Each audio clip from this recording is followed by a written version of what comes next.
So let us cover I'm sorry? percents. Yes? Okay, so percent means per 100. Okay, can you pass me to your mom? She speaks Spanish, right? So percent means per. Okay, 100. what was the question? Okay, so when we're dealing with percents, we oftentimes have to change them to something that makes it a little bit easier for us to understand. Okay, so if I have 15%, that means 15 per 100. That's 15 over You 100. ready? 2 and 3? And we know that 3, 5, 3. that is also I'm sorry, equal to 0.15. 0.15. Because in decimals, the first number is the tenth, the second number is the hundredth. So 15% is either equal to this or to that. Okay, so just one more time. Okay? 2, 1, So 3. if we do that, then it's easier to understand our 1, question. 5, 1. All right, so let's look at it for instance. So if I say 12% of 20, all right, I can then change that to 0.12 times 20. All I'm doing is changing the percent to a decimal because it makes it easier to work with. Now let's talk about multiplying decimals by whole numbers. Okay? All we do is we multiply like normal and then count the number of decimals at the end. All right? So we multiply like normal, so we ignore the decimal for a moment. 2 times 0 is 0, 2 times 2 is 4, skip a space, 1 times 0 is 0, 1 times 2 is 2. Okay? Everybody with me so far? All right, so it's going to be 0, 4, 2. How many places do we have?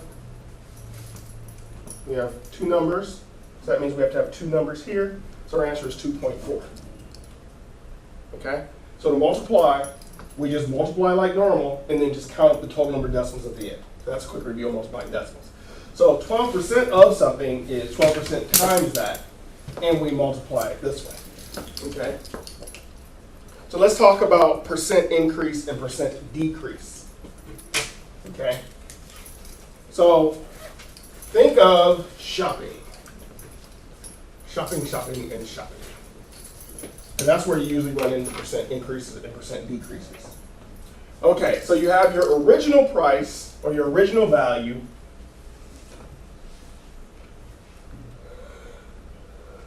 And then you have your new value. And either your new value is going to be less than or more than your original value. Okay? So if your new value is less than, we want to know the percent decrease. And so we do the original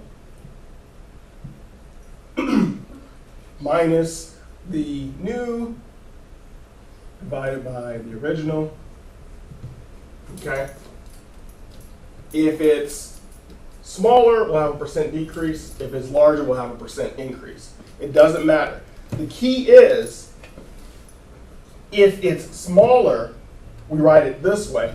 If it's larger, we write it this way. Anybody care to guess why? Negative numbers, right? It doesn't matter. So if this were 20 and this were 10, right?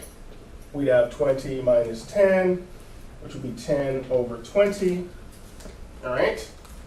If we tried that this way, it would be 10 minus 20, which would be negative 10 over 20. So we don't write this as a negative increase. So we reverse it. All right?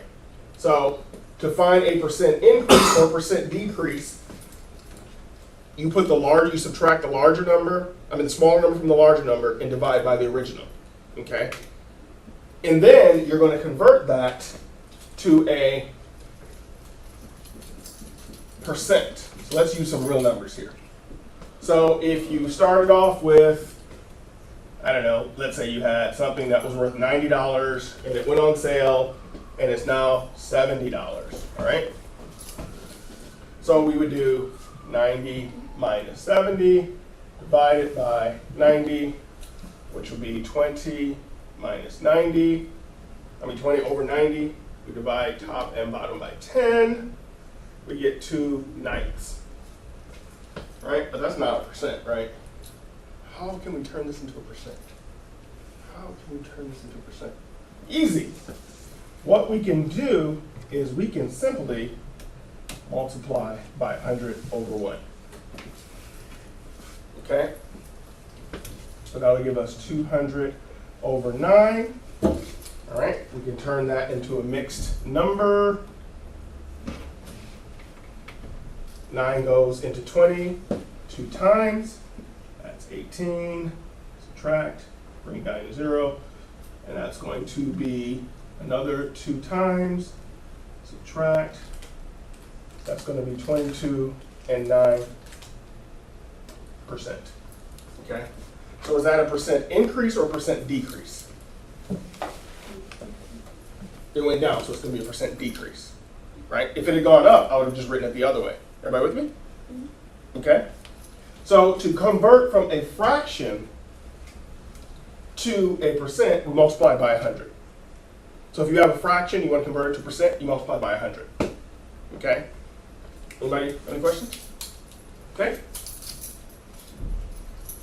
So that's all we have to know about percent increases and percent decreases. And there are a couple of questions on the CAHSEEs about that. Right? We shall cover